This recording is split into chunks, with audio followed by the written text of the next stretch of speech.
آخری بات یہ کہ شوال ہے تو حدیث شریف کے اندر آیا کہ من صام رمضان ثم اتبعہ ستا من شوال، جس آدمی نے رمضان رکھا اور پھر رمضان کے روزے رکھے، پھر 6 روزے شوال میں رکھے، کان کصیام الدہر، وہ ایسا ہے جیسے اس نے پورا سال روزہ رکھا۔ یہ حدیث شریف ہے کہ 6 روزے شوال میں رکھ لے۔ اس کی وجہ دیگر روایات بھی، میں نے آج صبح فجر کی نماز کے بعد، ہمارے یہاں فجر کے بعد درس حدیث ہوتا ہے، تو میں نے فجر کی نماز کے اندر وہ ساری روایات سنائیں جو شوال کے روزوں کے بارے میں حدیثی کتابوں میں آتی ہیں۔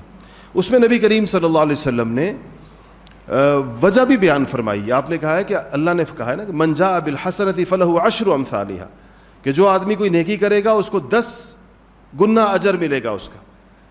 تو 1 مہینہ جس نے رمضان کا روزہ رکھا تو یہ کتنے ہو گئے؟ 10 مہینوں کے روزے ہو گئے۔ من جاء بالحسنہ فلہ عشر امثالھا، 10 کے بدلہ 10 کا عوض ملے گا، تو 1 مہینے کا روزہ 10 مہینے کے برابر ہو گیا۔ باقی 2 مہینے رہ گئے، تو 6 روزے جس نے شوال کے رکھے تو اس کو 10 سے ضرب دیں تو وہ 60 دن ہو گئے، 2 مہینے یہ ہو گئے۔ تو یہ 2 مہینے اور 10 مہینے ملا کر پورے سال کے روزے کا ثواب ہے۔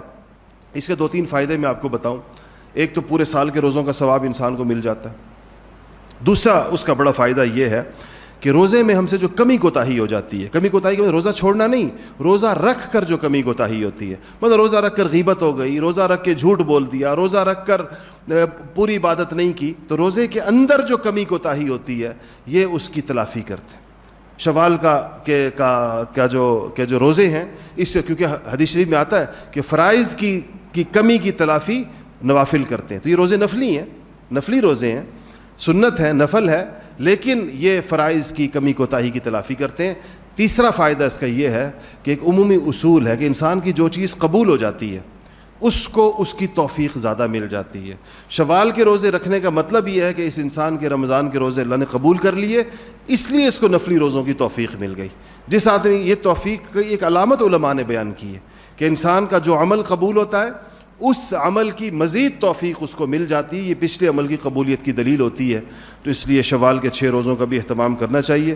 اللہ جل شانہ ہمیں اس پہ عمل کرنے کی توفیق نصیب فرمائے۔